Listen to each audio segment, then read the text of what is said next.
So our introduction. Our first professor, Dr. Grace Ledbetter, Associate Professor of Classics and Philosophy. She has an AB from Bryn Mawr College, an MA in Philosophy from the University of Virginia, and a PhD in Classics from Cornell University. She holds a joint appointment in Classics and Philosophy and specializes in ancient philosophy and Greek poetry. She regularly teaches courses at all levels on Greek and Latin languages, Plato, the history of ancient philosophy, Homer, Greek tragedy, Greek lyric poetry, Greek religion, and Greek myth in 20th century performing arts. Her book, Poetics Before Plato, Interpretation and Authority in Early Greek Theories of Poetry, examines theories of poetry in the early Greek literary and philosophical traditions. Grace's current interests focus on the role of Greek mythology and the classical tradition in the history of ballet. She is at work on a book called Apollo Dancing, the Greek Mythology of Neoclassical Ballet.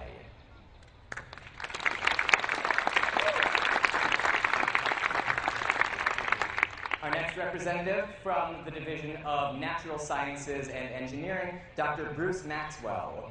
Dr. Maxwell started exploring computer science as an undergraduate at Swarthmore College, where he earned a BA in political science, a BS in engineering, and a concentration in computer science. He went on to earn an MPhil in speech recognition at Cambridge University and a PhD in robotics at Carnegie Mellon University. He taught for 2 years at the University of North Dakota and 9 years at Swarthmore College before going to Colby as chair of computer science in the fall of 2007. Since then, he's been preparing for the zombie apocalypse on a farm in mid-Maine, lifting heavy things and helping his wife raise alpacas, goats, pigs, chickens, and ducks. His interests include robotics, computer vision, computer graphics, scientific data analysis and visualization, and dreaming up new ideas for how best to destroy zombies with autonomous snowplows. And finally, representing the Division of Social Sciences, Dr. Ben Berger, Associate Professor of Political Science.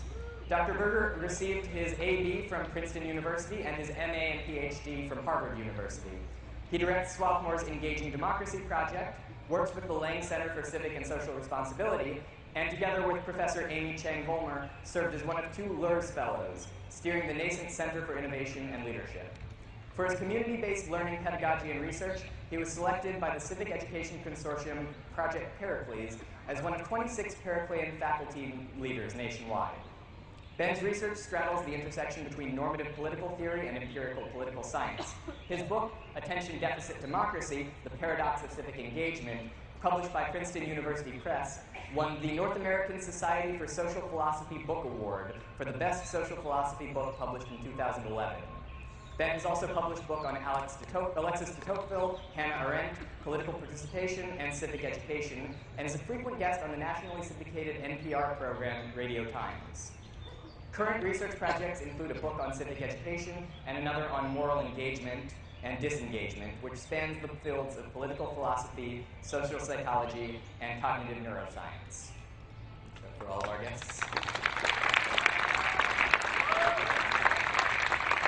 And as for myself, as I said before, my name is Jesse, and I will be moderating the debate. Now, I must warn our speakers, I am a kindergarten teacher, so if anyone gets out of line, I will have to use that voice that I know you don't want me to use. But I know you guys are going to make great choices today, so I'm really excited for how this is going to go. Without waiting any longer, Ben will give the first opening statement.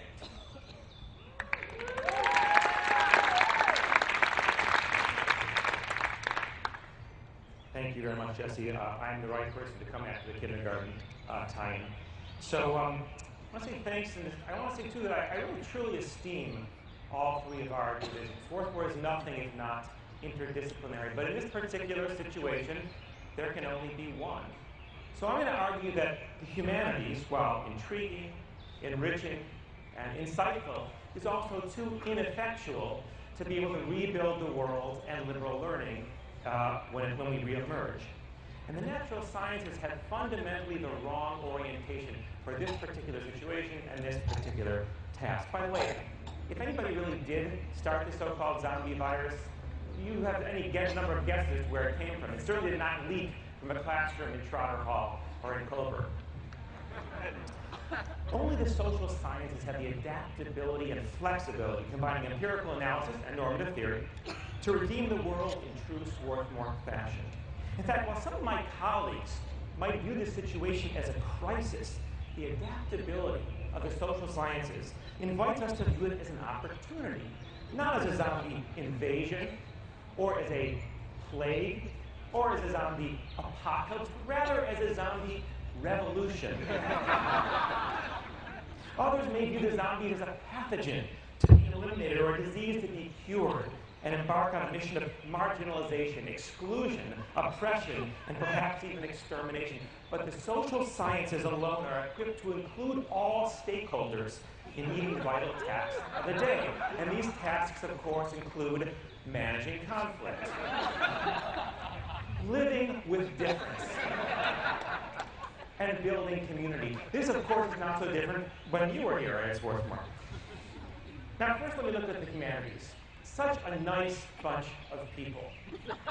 But you don't rely on someone who lives the life of the mind when you're dealing with those who eat brains. Let me first look at classics here. In the TV show 30 Rock, Jack Donaghy, the executive, has a great little line about Greece and the Greeks that I think is very applicable here. Since defending democracy, those guys have been ghosting. I think you might as well say that about the classics as a whole. Now, what about the performing arts? You've got music and dance and theater studies. Now, I love these to pieces, but it's very difficult to appreciate them when you're fearing extinction. In this particular scenario that we've been given, performing artists once again have got to be evaluated in the way that Jack Donaghy does. I mean, in a post-apocalyptic world, how would society even use you? Traveling bard. Radiation canary. And the natural sciences have an even deeper problem. It penetrates to its core. Consider, for example, biology. Right? Bio. We know from the Greek that this is connected with life and living things. And it's not just biology, but also biochemistry and microbiology, neurobiology, to the so-called life sciences. And yet a significant portion of the world is now the so-called zombies or the undead. So I submit to you that a big part of the natural sciences, right, is inflected with a bias that I'm going to call bionormativity. And this is not so unlike the humanities' inherent bias too. Humanities studying human culture, human art, humanism, and marginalizing the community of the inhuman. These two need to understand that there are far worse things than coexisting with the undead. They can take a lesson from Homer Simpson. Did you work the car? No. You ready to get it? Yes. But the car's okay. All right. But they don't understand that. And I find this attitude not only troubling, but hurtful and exclusionary and oppressive toward a growing segment of our society, a segment that includes those of us who are currently transitioning.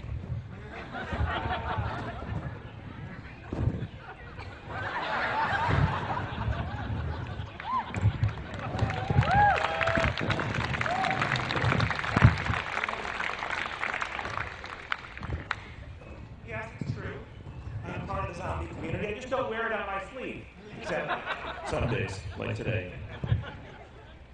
But the social sciences come to the rescue for all of us, right? Now, the social sciences are able to take a look at theories of how we should coexist and get along together. And also consider how we do, in fact, get along and coexist together. And sometimes they're able to bridge the gap between theory and practice. Now, take linguistics, for example. The scientific study of language, its meaning, its form, its context. Linguistics can tell us things that we need to know. Please. I prefer to be called the living impaired. And so we do. I'll take that from both of you, the living impaired, during the rest of this conversation. Now consider, for example, sociology. Now the social science books are hopefully going to be safely ensconced in the library. We're able to have access to classics such as Max Weber's book, The Protestant Ethic and the Spirit of Capitalism. Except that there's such adaptability in the social sciences that we're able to slightly tweak his emphasis and orientation and make it more relevant. It's now The Protestant Ethic and the Spirit of Cannibalism. by zombie Max Weber. And if you study sociology, you may well have, may know about this wonderful classic by Pierre Bourdieu, Distinction, a Social Critique of the Judgment of Taste. And so Bourdieu asked the question, how do people use culture and taste? But of course, after the revolution, this inflection can be changed just a little bit in its orientation to be a much more relevant question of how do people taste?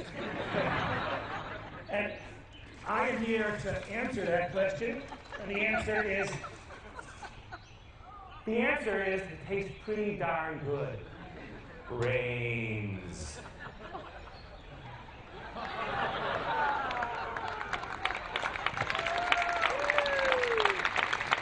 Tastes like chicken. I see a few of you looking surprised. Well, what do you think they were feeding the sharks all those years?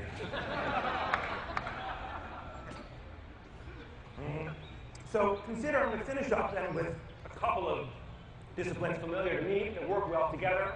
And that's political science, which Aristotle calls the architectonic science, for its ability to use the forms of knowledge of the other branches, and also economics. This particular class by Joseph Schumpeter, after the revolution, because of our adaptability, when we tweak it, it's going to completely describe life at Swarthmore. Cannibalism, socialism, and democracy, that's what we're all about. If you've taken American politics, you may have read this classic, The Changing American Voter by Norman Nye and Sid Verba. Right? The changing American electorate. It's not changing any more ever than it is right now. Right? And we studied how it changes. This is how the American electorate is now changing, from this to this to this, transitioning. This is what we study. This is what we need to know. You may have seen graphs like this one, which this graph is, it's from 1950 to projected out to 2050. The changing American electorate, whites are a declining line, Latinos projected to be going up there, but the one line that's left off of this is the zombie line, which is the fastest growing segment of the electorate. Again, this is what we study, this is what we need to know. In conclusion, the social sciences alone are required to survive because we are able to analyze and improve intergroup and intragroup dynamics. We're able to promote stability and sustainability and equity and toleration. And what we're also able to do at the end of the day is what our economists have always been seeking to do, and that is to share the pie. And I want to tell you that I have right here a pie to share with my colleagues. This brain pie. I'm going to divide this up. I'm going to share this pie with my colleagues, and hopefully they're going to take this particular offering in the spirit in which it's offered. Social sciences.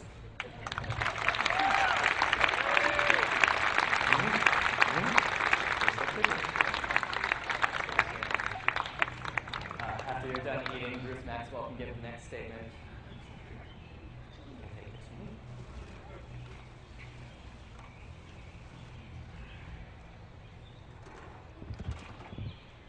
Sorry, somebody was wrong on the internet. Okay. Thank you, everybody, and thank you for coming on this beautiful day. Thank you to my colleagues, both the living and the living impaired. And really, wonder about that. Okay. So I'm taking a slightly different approach to this.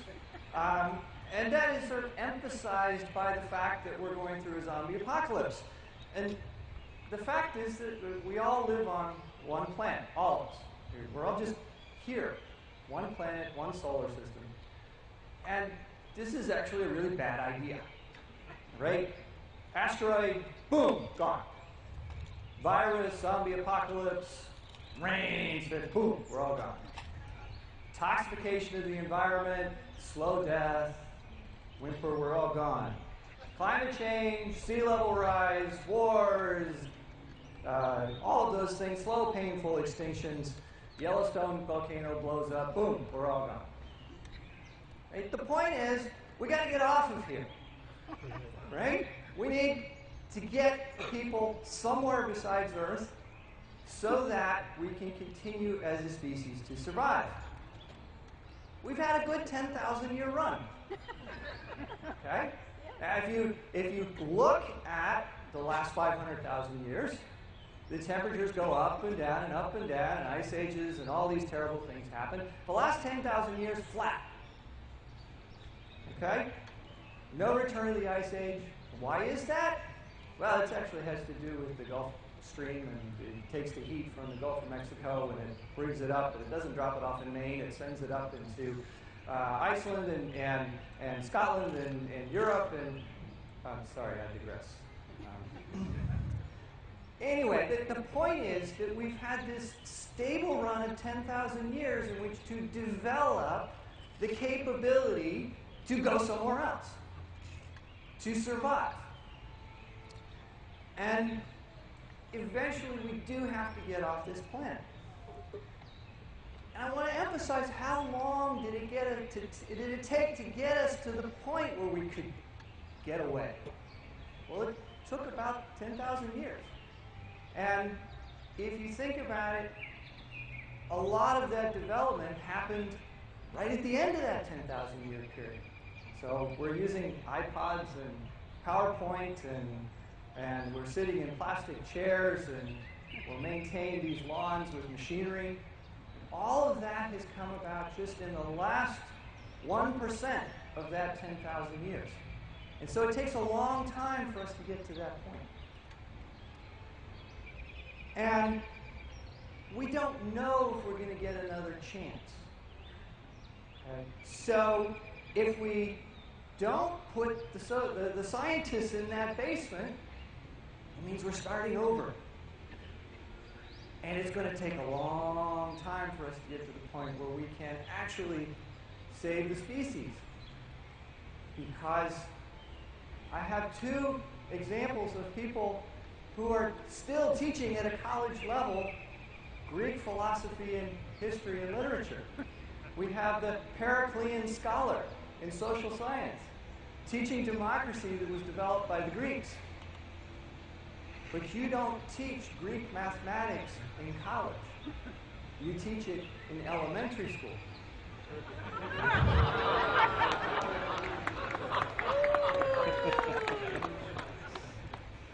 I mean, you can write good philosophy, you can write good tragedies without having to build on 1,000 or 2,000 years of development.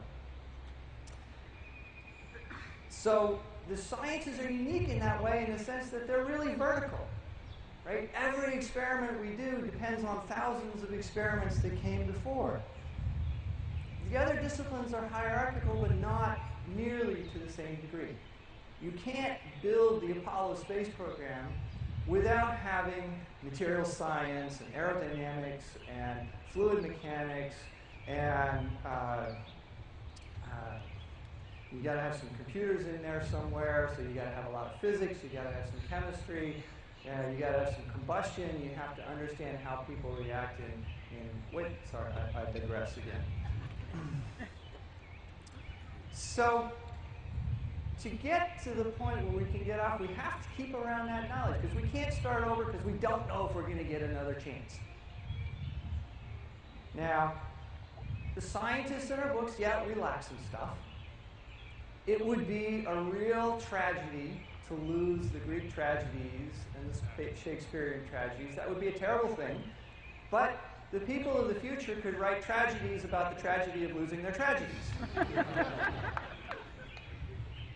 Okay, our entertainment and our movies and our stories are going to be a little boring for a while. I'll grant you that. But we'll get over that. The scientists probably wouldn't notice. We'll lose a lot of our languages. Okay, that's part of that boom gone sort of thing. But at least we'll keep English, and we'll probably keep a bunch of South Asian languages and maybe some German, given the science faculty. Now, our history and knowledge of governments, we can figure that one out.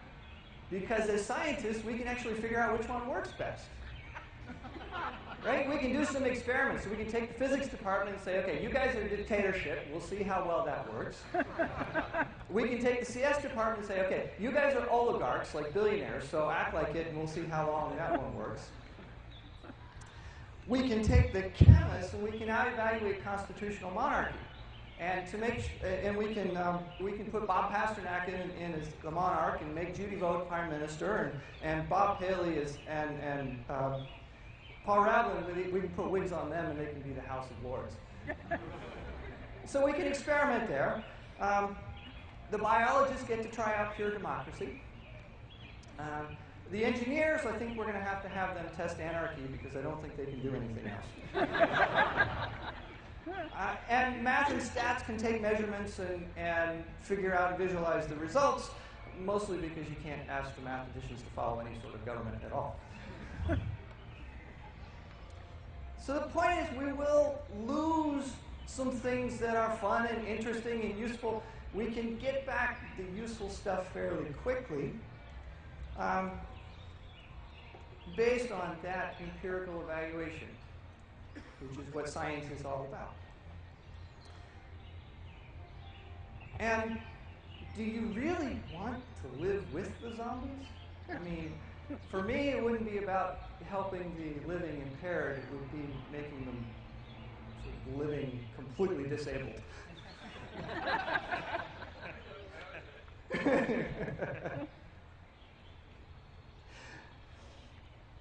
And who do you really want to have with you during the zombie apocalypse? I mean, think about this. You want the person who can take the paint can and the ammonia bottle and the fertilizer and the forks and the knives and put them all together to make some kind of weapon. I mean, you really want MacGyver, right? You want the guy who knows about chemistry and knows about ballistics and all of those things. And I guarantee you, engineers, when they put their mind to it, can come up with incredible instruments of mass destruction. But going back to my first point, which is that we need to get out of here. We need to solve some big scientific problems as a society so that we don't kill ourselves through overpopulation or poisoning the environment.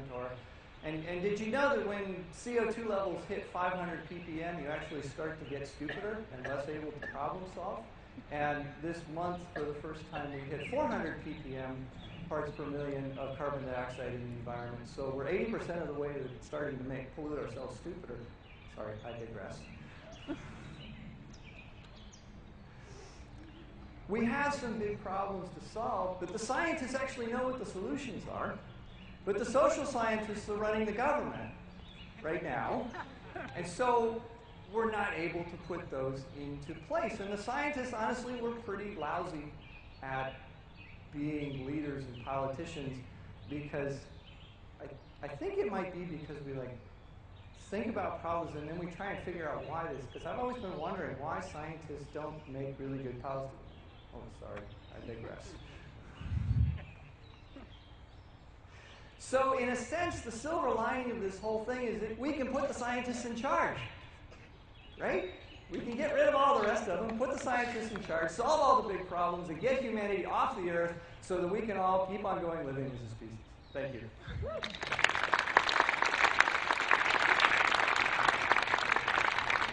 our last closing statement from Grace Ledbetter.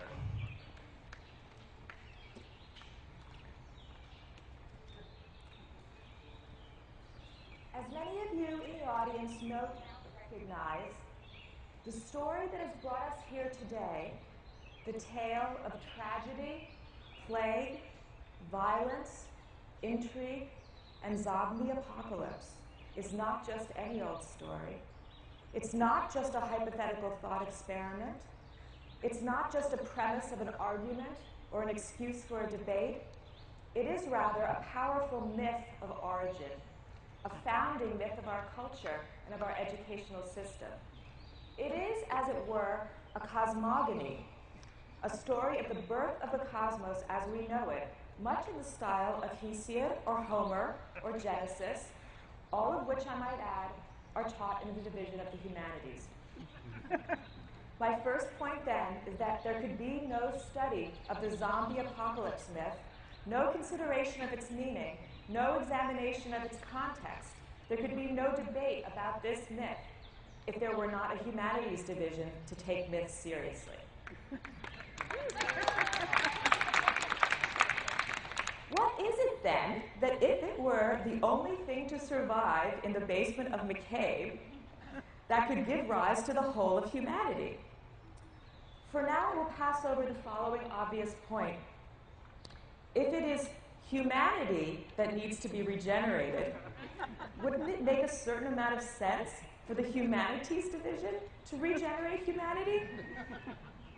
Only if one truly understands language and has real command over language. The study of Latin and Greek, and occasionally the study of modern languages, give one a true command of grammar and usage, a precision and confidence of speech that it's the only way to avoid truly dangerous consequences of confusing effect with affect, or needlessly splitting a perfectly innocent infinitive. Yes, we in the humanities are the only division that has not only Homer and the Bible, but also Strunk and White, the elements of style, which, if books could be nominated for sainthood or knighthood, would surely qualify. In many ways, it would be too easy for me to argue that the humanities are the most vital and necessary component of education. If you read the newspaper, you know that there are all sorts of books arguing that even though students in colleges other than Swarthmore do not seem to learn very much in college, what they do learn, they learn in humanities classes that teach skills of critical thinking and writing. I could cite the fact that until relatively recently in the history of the West, philosophy was queen of the sciences. And this is actually the reason that philosophy has the oldest and most decrepit offices on campus. I could spend my entire 5 to 7 minutes arguing that only in the humanities does one systematically study questions of the sort, why should I study the humanities rather than the social sciences or the natural sciences? It's the only division that teaches you how to think and talk a lot about what you should do, what any human being should do, and why it might be worthwhile. I could point out that if the university is to be a place that enables the production of culture in which individuals learn to think critically, imagine other ways of being and doing, and connect their personal troubles with public concern, then matters of justice, ethics, and equality, cornerstones of the humanities, and specifically the philosophy and classics curriculum, urgently need to be addressed. Or I could simply quote a student from my Plato class a few years ago, who, when I suggested that we might read some secondary literature about Plato, looked at me with a plaintive expression and said, "Why can't we just read Plato all the time?" Because it would perhaps be too simple for me to argue for the supremacy of the humanities as a division and an empire, I am going to argue for something a little bit more specific. Instead of claiming that the humanities should be the only division to survive, I am going to argue the classics should be the only department to survive. My argument has 3 main points. 1, only the classics department has the ability to give birth to the entire cosmos. 2, the blinding greatness of the great works of ancient Greek literature. 3, the quantity and lively nature of the gods in our department. I will first draw your attention to the fact that through the study of the classics, which is the study of the languages, literature, and culture of the ancient Greeks and Romans, students would see the necessity of studying in all 3 divisions. In classical Greece, there is no real division between our 3 divisions. In the ancient Greek world, the divisions we make among the 3 divisions would make no sense at all. Plato, for example, considered mathematics, astronomy, history, philosophy, economics, poetry, and political science all part of the same thing. It wasn't that he had divergent interests and dabbled in all of these fields. It was rather that he saw how they were all connected, and he understood that one must study all of them to some extent in order to formulate informed answers to the most pressing moral questions. This unity of the divisions, as we might call it, is apparent throughout ancient history in many authors. My point then is that if classics were the first department, the sole survivor in the cave basement, it would eventually give birth to all 3 divisions. Students would see how the fields are connected, and they would thus come to see the need for departments other than classics, and in fact for departments in what we now see as the 3 divisions. My next point is best illustrated by a mythological example. When Semele defies Zeus by looking at him directly, which you are not supposed to do, she is immediately struck dead by the blinding light and power of his greatness. Those of you who have read Homer and Plato and Aeschylus and Sophocles know that one typically has a similar experience when reading these great works. I dare anyone to deny that when one encounters the Iliad, the Republic, the Oresteia, or Oedipus Rex, one feels that one is in the presence of greatness that one cannot completely understand. Every word glows and every word matters. One is transported into a world that's uncanny, a mixture of the familiar and the foreign. Why else would William Turpin have said to me, I am a Roman historian, but all I really want to do is read Plato? As my final point, I would like to draw your attention to the fact that in the classics department, we have more gods than other departments, and our gods are more fun. We are the only department whom Dionysus has blessed with happy hour. Yes, our gods can be serious. They do believe that we learn through suffering, and yet it was the goddess Athena who cheered up the very depressed Penelope, who had been waiting for her husband Odysseus for more than 10 years, and said, Penelope, get dressed up, go downstairs, and flirt with the suitors. It was Apollo who, only 5 minutes after he was born, announced to all, I am the god of the bow and the lyre. Let's dance with the muses on Olympus. And don't forget about Dionysus, who wants you to have a good time and even experiment in transgender dressing. For example, when he says to Pentheus in the Bacchae, let the earthquake come, shatter the floor of the world. First, however, you must dress in women's clothes. On your head, I shall set a wig with long curls. In conclusion, I will simply quote Apollo from Aeschylus's Humanities. Shake out the votes accurately, Athenian friends. Be careful as you pick them up. Make no mistake. In the lapse of judgment, great disaster comes. The cast of a single ballot has restored an entire house. Thank you.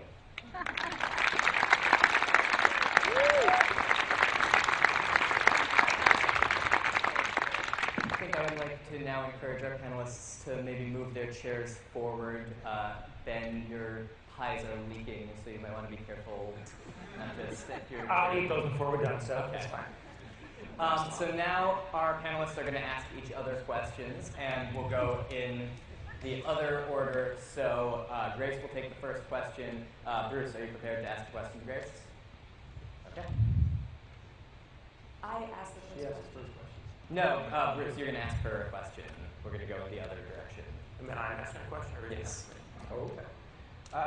Then I guess my first question is, would you invite the zombies to the Dionysian happy hour? No, because it's my understanding that the zombies are all have left already. No, they're not welcome. They're hybrid forms.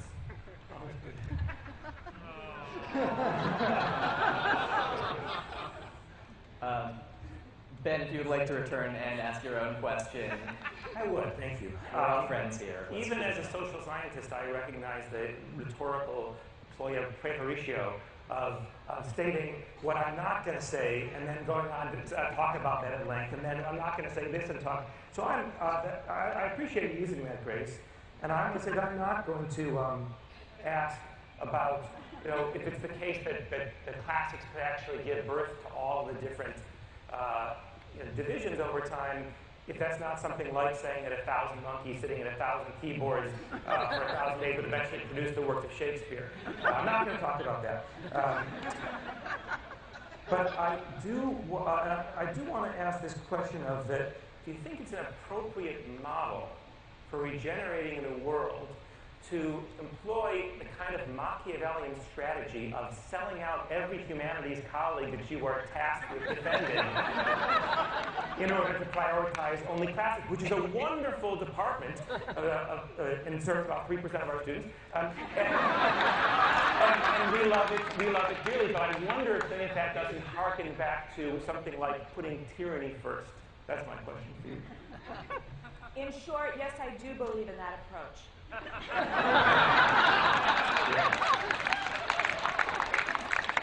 Our next questions will be for Bruce, and Ben, you have the first question for Bruce. Great, let's see here. Right, so I hope you understood. I was taking notes. It was difficult. I was trying to go back to high school physics and stuff, and so I guess my question would be this. It's a really interesting proposition that the scientists should be the ones who are running the world, because in the end they can look at the different forms of government that work best, and they can judge all the things that the humanities and social scientists can judge too, but that they are also able to rule things. Part of the question is a two-part question. The first is, well, are you saying that these scientists whose innovations and new technologies have now made the Earth uninhabitable, those same scientists should then be given the keys to restarting? It sounds a little like to me like the banks that were failed, and then the same CEOs were put back in place and say, here's the keys to a shiny new bus. But the second part of that question, which I think follows from that, is if it's true that the scientists make the best politicians, the best at running the world, I'm thinking of scientists like Magneto and Lex Luthor and Dr. Frankenstein. So I wonder if you could comment on their appropriateness at running the world. Maybe Grace's world, Magneto. I have a problem with your first statement because you haven't demonstrated it was actually the scientists who created it. Because it's quite possible that the zombie virus came along because of climate change. I meant they created gas engines that created climate change. Yes, but you see, if the scientists had been in charge of deciding who could use the gas engines and what purposes they should be used for and how long they should be used and how much fossil fuels they should put into the air, then we wouldn't be in the problem because we would have avoided the climate change. But the social scientists who are all in charge of the government, they've decided that corporations should be run for profits and that maximizes shareholder opportunity and yada, yada, yada, yada. And so that's why we ended up with the zombie virus. Now, that said, I think you can find examples of good and bad scientists in terms of running government, and that's why I think we should experiment with different forms, because we may not necessarily want the dictatorship form, and we may find in our empirical investigation where we let the physics department be dictators that's a really bad idea. By the way, I just want to clarify, there's a difference between political scientists and politicians. And to conflate those would be like saying, to conflate the virus and the virologist.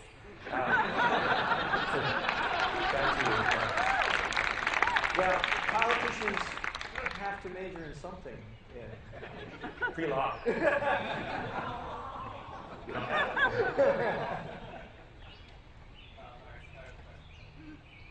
Grace, you have the other question for Bruce. Bruce, how many people in the natural sciences do you know who read Plato regularly? I read it when I was 15. Once. It's my only question. Yeah. Okay, let's take an audience. Well, how many scientists out there read Plato regularly? That might be against Grace's argument, right? Again, it's a tiny portion of the population. Now, again, that comes back to my point that science is a very vertical thing, and to get to the place where we are now and the type of advanced society that we have now, Plato's a starting point, but it's a starting point from 2,000 years ago. And so to get to where we are today requires not only reading Plato, but then you've also got to read Newton and Einstein and Turing and all the hundreds of thousands of people who are writing papers today. And Grace, you also have the first question for Ben. Ben, who's better at Greek? Political scientists or classicists? It's all Greek to me. That was good. That should have been my response. Right. Two-part answer. First part is classicists. The second part is it doesn't matter.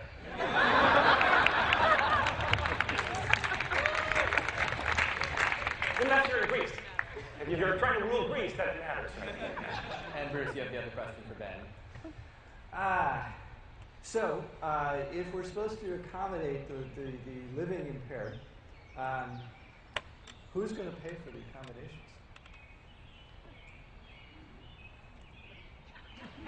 See, I'm not sure this has to come down. I think what we're actually looking for doesn't have a price tag, Bruce. I think we're looking for dignity.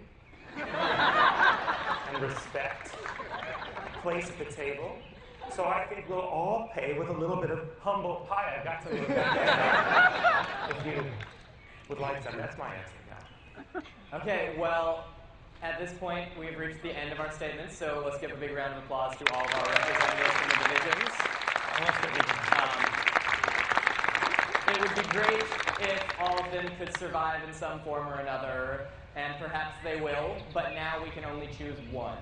So I'm going to turn it over to the audience.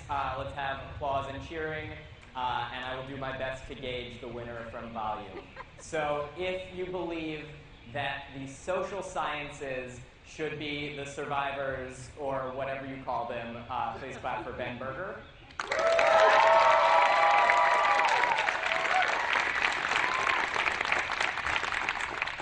If you believe that the natural sciences and engineering have carried the day, please clap for Bruce Maxwell.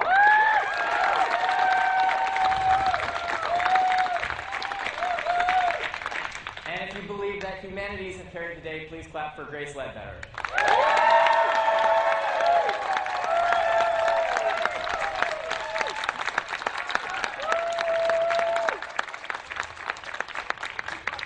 So it is volume and not duration. And on volume, it is very close. So I'm going to do it one more time, a little more quickly. I'm going to stand behind the contestants and let me get applause one more time.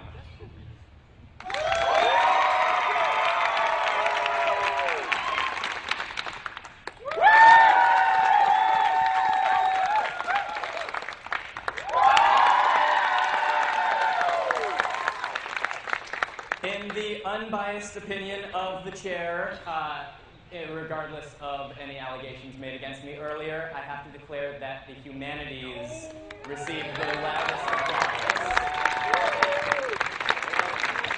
So congratulations to all our contestants, and you should get packing. Because there's something here in 15 minutes.